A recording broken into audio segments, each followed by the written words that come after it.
Welcome, everyone. Thank you so much for watching A Family Affair Shorts Block. I hope you enjoyed it. My name is Alyssa Davis. I'm an assistant programmer here at Outfest. I'm so glad you could join us online for our 38th festival. I am going to get started asking questions to our filmmakers from the Family Affair Shorts Block, and hope you can continue watching what we've got programmed throughout the rest of the week. So our first film in the block is Lindale, which is directed by Oli Rodriguez. Hi, Oli. And we've also got someone else from your film. Would you like to introduce yourself?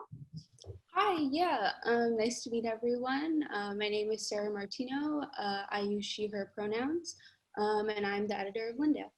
Awesome, thank you. And so I would just love to start off with Oli. I am so curious, this film kind of works as a documentation of your family and your own transition. How did you originally start out, like your initial concept? Were you thinking ahead, like this is going to be a years-long project, or what kind of was in your mind when you were first started to film?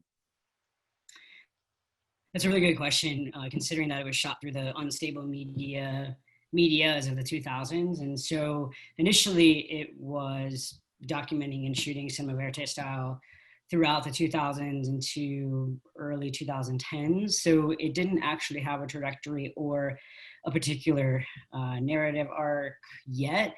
But I think in terms of the reckoning and reviewing footage, and Sarah, you can speak to the editing process a bit more, but it did come to fruition after a decade later. So it's actually a looking back and a reckoning and reviewing that actually moved the narrative forward, or the experimental doc forward.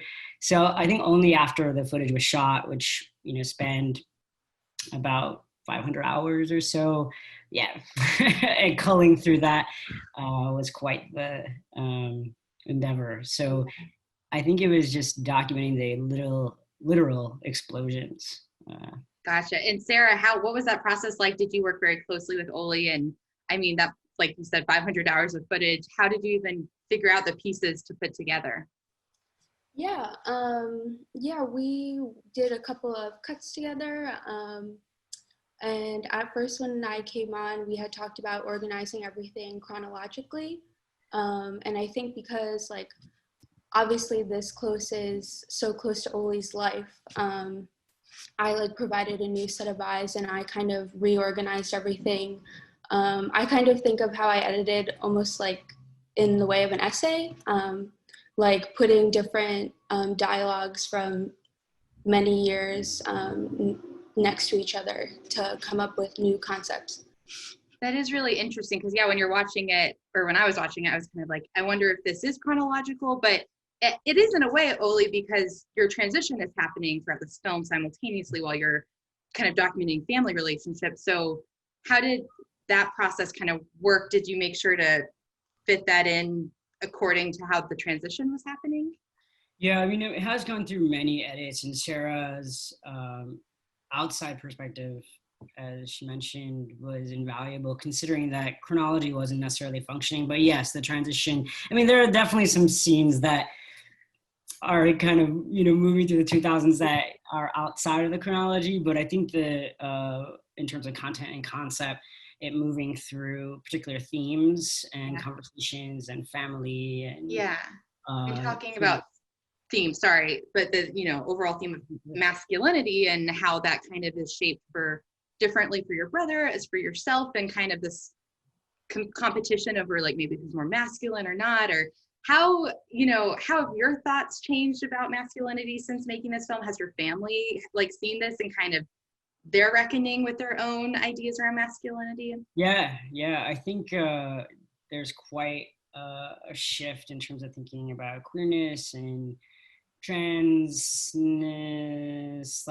/ complicated relationships around gender, meaning really good ones. Like my mom's like, is the woman you're dating now going to get you pregnant or something like that? Really varied, responsive, how is gender, been exploded for the family, but also their ideas and conceptions around the binary and pushing that.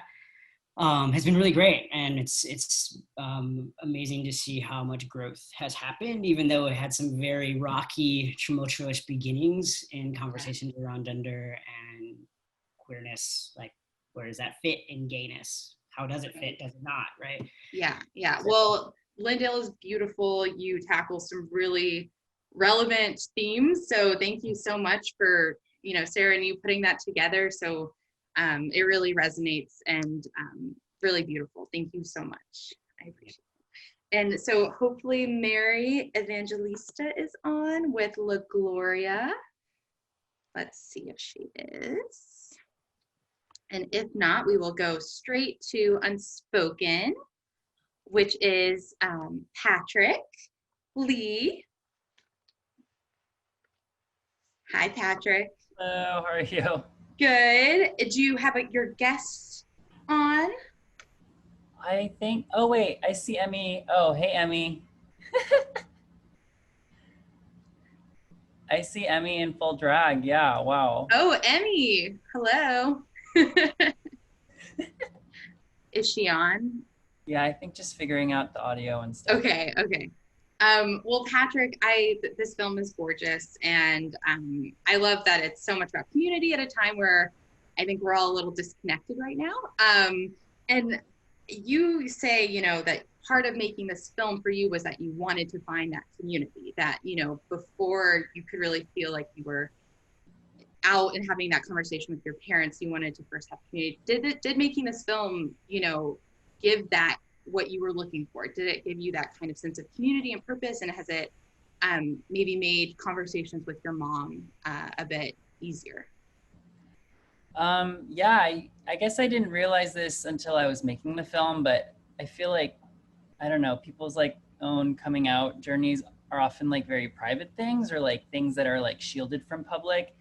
People only tend to really talk about them like after the fact or like in retrospect, because it can be so like stressful or just anxiety ridden or even traumatic. And so definitely like in the process of making this film, I was glad to have people to talk to as I was navigating my own coming out with my parents. And in some ways, like the instrument of like documentary filmmaking was just like a means to that end. And so like we happened to be like, okay, like this is like ostensibly like the reason or the excuse that we're gathering in this room to talk about this today. And like, but yeah, in some ways it was just sort of like, that's the nudge we needed to then like have these conversations with each other. Especially as like queer Asian folks. Yeah. Yeah. Do you think a lot of the participants in your film have felt similarly with, maybe the relationships with their families now? Like it's beyond just what they needed the coming out to be? Yeah. Emmy, can you hear us? How did the film impact your own relationship to your family and just like coming out more broadly? Sorry, everyone. Technical difficulty.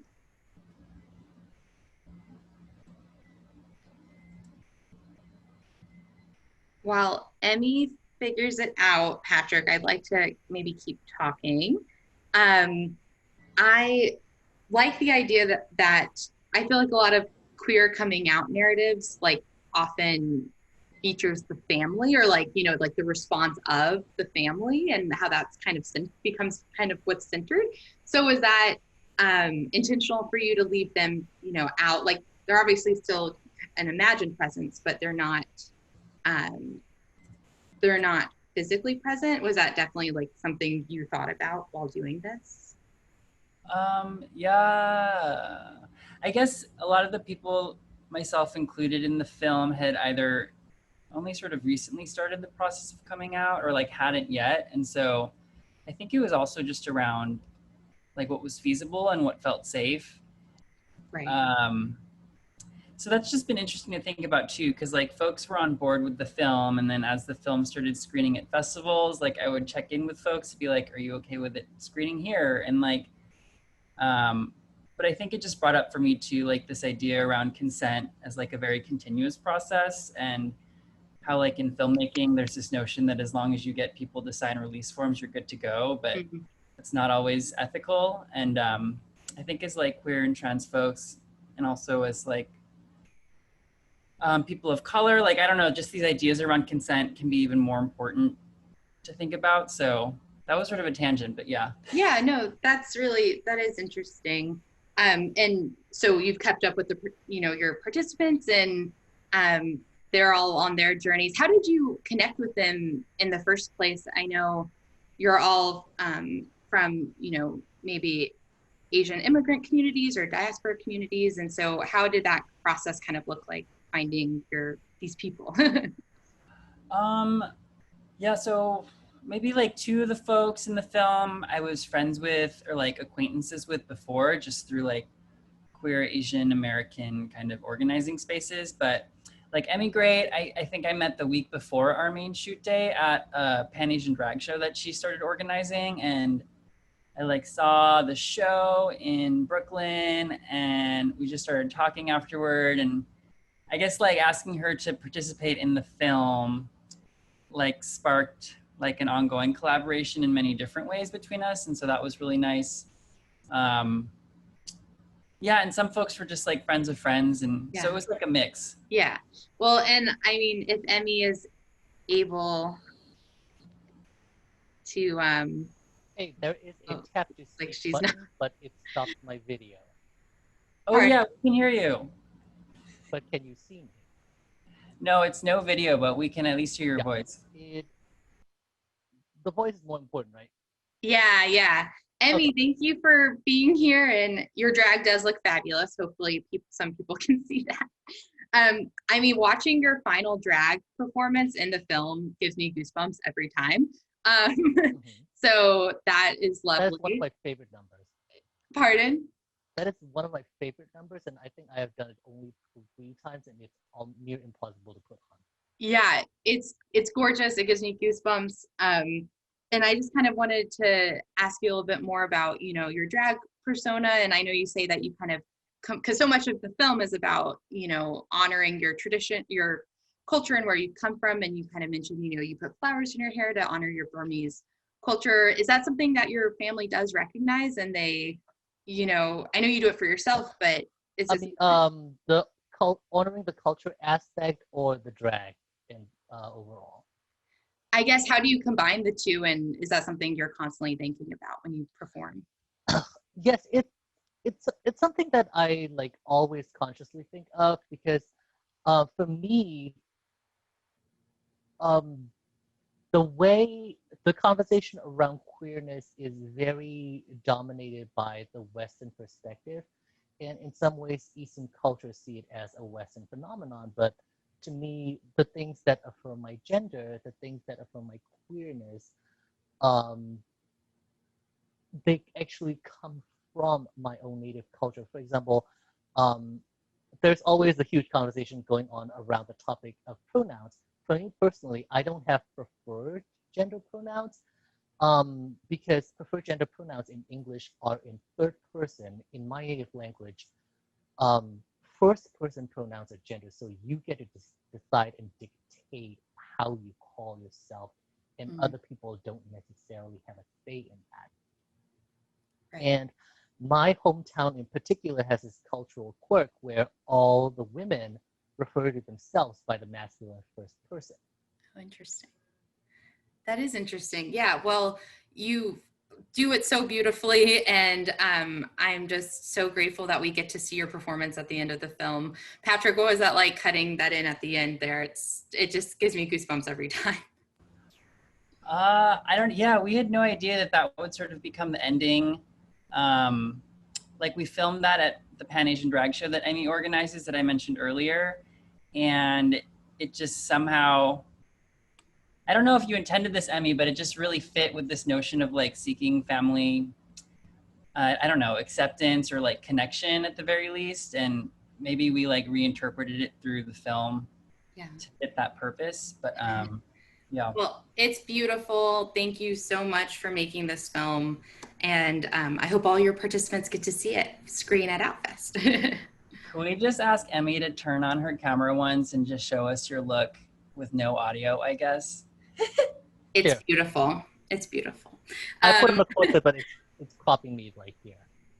I love it. I love it. The eyebrows. I've also, speaking of drag, our next film, Pretty Things, which is directed by Pedro Suarez, features a father-daughter relationship where the father kind of has hidden his drag past from his daughter. Pedro, I love this film as well. The dynamic between the father and daughter is just so beautiful. Is this based on any kind of relationship that you know of? You don't often see father-daughter relationships be this vulnerable. It's not based on anybody that I know of. When I wrote this, I wanted to write something. Well, there were two things. I wanted to write something that had a kid in it because I like directing children.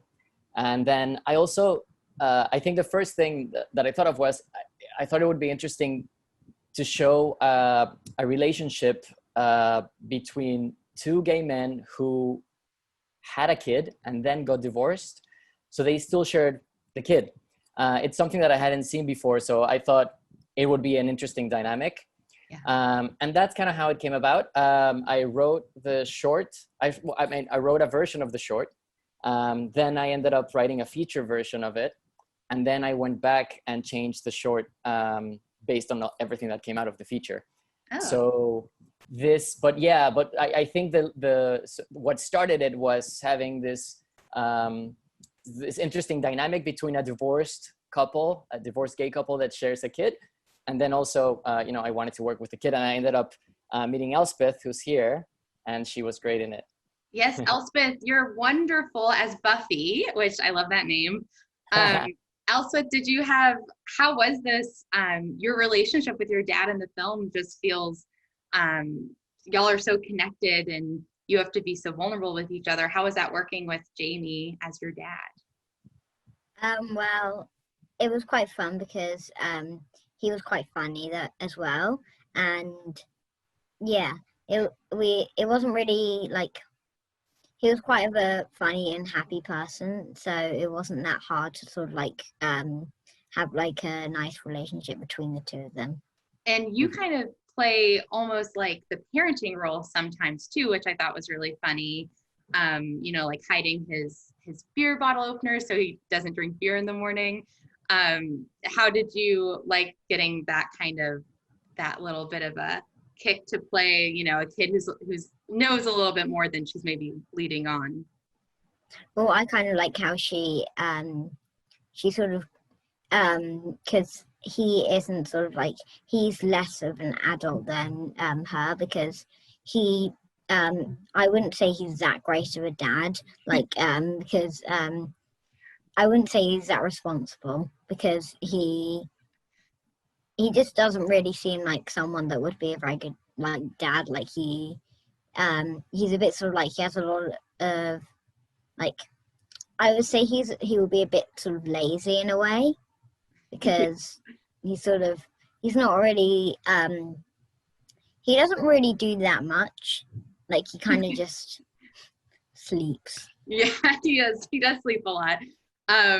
Well, I like the fact, Pedro, that you kind of draw these parallels between Elspeth's like witchery and her spells and Jamie's kind of drag persona. Like, I think, he mentions that these are both things that other people might not get.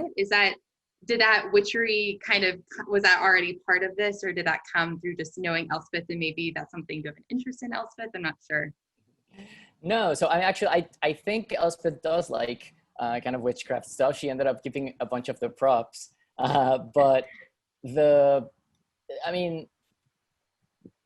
way that I wrote it, I kind of like the parallel of them both having something that other people don't get, but also something that is a bit of a performance. So in the way that Jamie's character explains to Buffy, to the daughter, about drag, is by saying, because she's confused and she's like, oh, do you want to be a woman?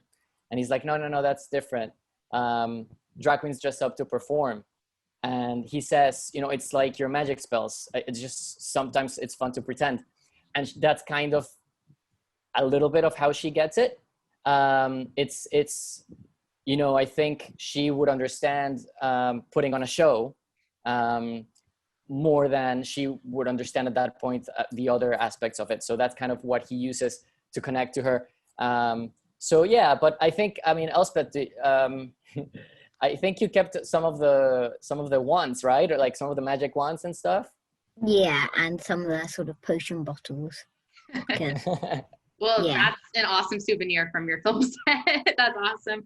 I wish Jamie was here, but he did a great job in drag. So y'all all did an amazing job. And thank you so much for having pretty things in this family of fear block. Thank you. Thanks. And so I'm going to go on to the house of Mariana and E. Gabrielle, which is written and directed by Henna.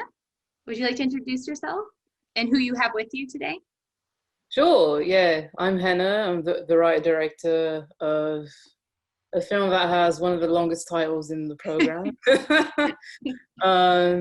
Yeah, here we have Oscar and Roshni, who are in the cast. And Henna, so you wrote and directed this. It's playing with so many different elements. It's immigration, sibling rivalry, queer yearning. It's like, how did you balance out? Did you set out that knowing that you were going to tackle all these different ideas, or did it just kind of come together based on setting and place and what you already maybe from your characters too? Yeah, I think setting was a big part of it. When I was writing the film, it was maybe my second year in LA. So I set the film on purpose in LA so that as an outsider to LA, I could explore the city more. And I was also seeing just how Mexican LA is, and also Mexican American, but not seeing that in films or TV that were set in the city. So I decided to do that myself. All the many layers. I mean, the writing process was difficult. I had 18 drafts of the script. It's the most drafts of any script I've ever had to write. So it kept changing a lot. But as I kept writing and going through so many drafts, I realized, I'm writing about characters who aren't from the same community, let's say, that I'm from. So I realized I had to inject some parts of myself into them, and that helped them, become much more alive and feel much more real. Yeah. Well, and they do feel so real. The sibling aspect. Oscar, you as Gabrielle, you play off so well off of Crash, who plays Mariana. Is that correct? And how did y'all kind of find your groove together as siblings? You kind of play the foil to one another. Crash was an incredible person to work with. She was such a pro. I think when we started working, Henna and I were still in college, and Crash came through to the project she had been, grinding in LA as an actor. So it was really cool to have these experiences. And Henna was also very gracious in letting us put a lot of our personalities and ourselves into the characters. So we would have improv games, and she would interview us and we would talk. And so not only did that allow us to kind of put ourselves into the characters, but it really allowed Crash and I to then really, she did become like my sister by the time we were on set. And it was just so fun. And when we would have some of those really nasty scenes together where we were nice, right after, Henna would call cut and it'd be like, I'm so sorry, I love you, just because we had developed that relationship, and it was really, really fun. And I love seeing two siblings kind of take their queerness in different directions of it too. Was that something, how did y'all play off of that as well? Because you're kind of the one who seemingly has it more open, more out there, but yet you're maybe a little bit more insecure about your relationships. Yeah, I think when you start adding all these layers, her, for example, Mariana's queerness might get her in trouble with immigration with her parents, and then she's a home taker and the caretaker of the family, and it just adds all these layers of the and it's also that generational disconnect of, she's the older sibling who knows a little bit more, so she knows that unfortunately in the the political climate we live in, being out might be a little bit scarier for an undocumented person versus Gabriel, who's younger and doesn't care and has never really had a job and just and the baby of the family. So being able to like teach each other like that of like inspiring each other but also caring for each other. Yeah. That was super, super cool and interesting to navigate. Yeah, it was really interesting. And Roshni playing, well, Henna mentioned that you're kind of a fictionalized version of herself. Can you maybe explain, how did that make you feel going in? Did you know that you were kind of playing a version of Henna when you were going into it? I did know that. Yeah, I did. And I had some practice with that, oddly enough, before on previous projects that Henna had sort of created that were based loosely on her life. And so this was sort of the second go around of that. You know, Roshan is, you know, just sort of this exterior story that's helping move the central story forward for Mariana, right? So. Yeah. Well, you play her so cool and hip, and I'm like, I want to go to this party that they're all at in LA. Yeah. Henna has some great taste in music, so I got to play around with her DJ set actually and research of it all. So that was a lot of fun, actually. Nice. Well, thank you so much, Henna, for bringing this film here, and hopefully, you know, we'll get to see more of y'all in the future. I'm going to go over to La Gloria now for our director, Mary Evangelista, and writer Steph Adam Santos. Hi. Hi. Hello. Sorry you're late. That's okay. Don't worry didn't get about that invite or the calendar thing. Oh no, I'm sorry. Well, thank you for being here. Thanks for having us. We love Outfest. So yeah, Mary, your short film Fran last summer won the U.S. Grand Jury Prize last year. So thank you so much for coming back. And I was kind of interested to know how you connected with Steph on the script, since you know, Steph wrote it, and it's just a beautiful script. And it also feels so much like, Mary, like part of your other shorts too. So how is that process? Yeah, I mean, I don't know, Steph, do you want to speak a little bit about the story and how it came about and stuff? Yeah. We were both in Project Involve last year, and I started the script. Where did it came from? It was really a dedication to my Gramita, who passed away the Christmas before.